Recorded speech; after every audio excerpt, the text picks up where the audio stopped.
The phone buzzed on the table between us. Once. Then again. She didn't reach for it. Neither did I. We were sitting close enough that our knees touched.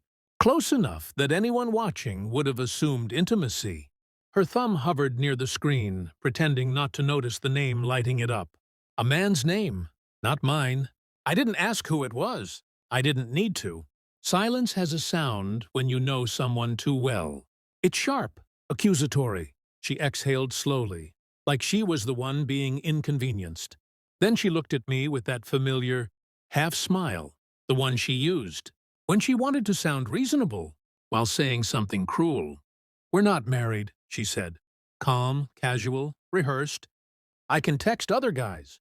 For a second, something hot moved behind my ribs. Not anger, not yet. More like alignment. Pieces sliding into place. I nodded. "Fair enough," I said.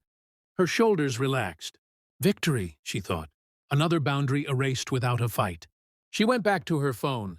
I watched the reflection of the screen flicker across her eyes. Watched the way she angled it away from me. Watched how quickly she typed. I didn't feel jealous. I felt awake. That night, while she slept beside me, phone face down. Notifications silenced. I stared at the ceiling and replayed her words. Not married, not married, not married. Rules only matter when they're mutual. I didn't check her phone.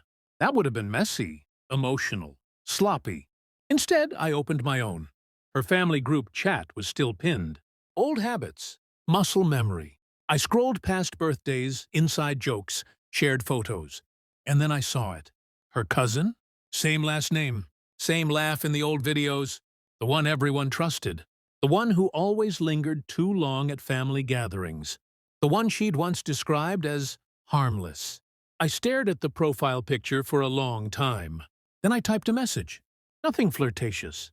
Nothing incriminating. Just polite. Familiar? "Hey, random question. Are you coming to dinner next week?" The reply came faster than it should have. "Yeah, why?" I smiled in the dark. Over the next few days, I kept it light. Shared memories. Jokes from years ago. I learned things, not secrets yet, just patterns, availability, loneliness, curiosity. She never noticed. She was too busy exercising her freedom. Every time her phone lit up, she'd glance at me, checking for reaction. Every time, I gave her nothing. No tension, no suspicion, just quiet acceptance. It unsettled her. People don't trust calm they didn't earn. By the time she mentioned the upcoming family dinner, I already knew who would be sitting across from us. I already knew how they looked at each other when they thought no one was watching. And I already knew what not married really meant. The table was set. The invitations were sent. All that was left was timing. Family dinners have a rhythm. Silverware clinking. Forced laughter. Stories everyone's heard before. A performance of belonging. I watched it all like an observer behind glass. She sat beside me, fingers brushing my arm, when someone was looking. Possessive. Territorial. A lie wrapped in muscle. Memory. Across the table, her cousin avoided my eyes, until he didn't. There it was, that flicker of recognition, of shared context, of guilt. I didn't rush it. Power never rushes. The conversation drifted. Wine was poured. Plates were cleared. The room softened. That's when truths slip. When people forget the audience. She leaned back, confident, safe. This was her world. Her rules. Someone joked about relationships, about commitment, about modern boundaries. She laughed too loudly. Then she said it again. "We're not married," she shrugged. People take things too seriously. The table hummed with awkward agreement. I picked up my glass and finally looked at her cousin. "Yeah," I said quietly. "You told me that too." Silence doesn't crash. It spreads. Her smile froze first. Just a fraction of a second. Enough. Her cousin went pale, wine glass shaking, eyes darting, hers, then mine. I stayed calm.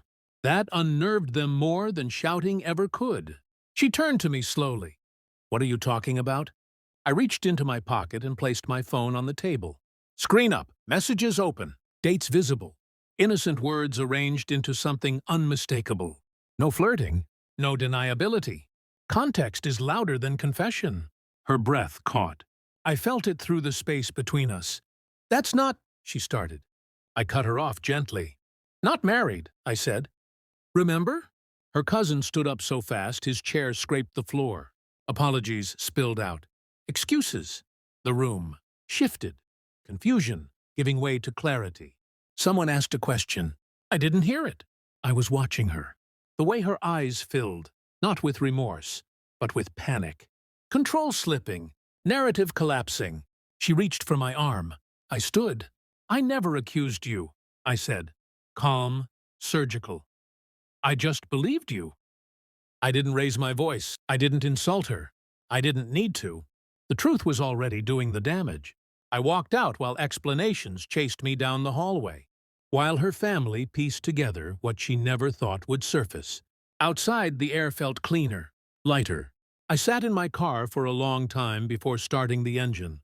Not angry, not satisfied, just empty in the right way. Some people mistake freedom for immunity. They think rules only protect the other person. She learned something that night, not about marriage, about mirrors. I never texted her cousin again. I never answered her calls. Because the moment she said, "We're not married," she was right. And the moment I agreed, I was already gone.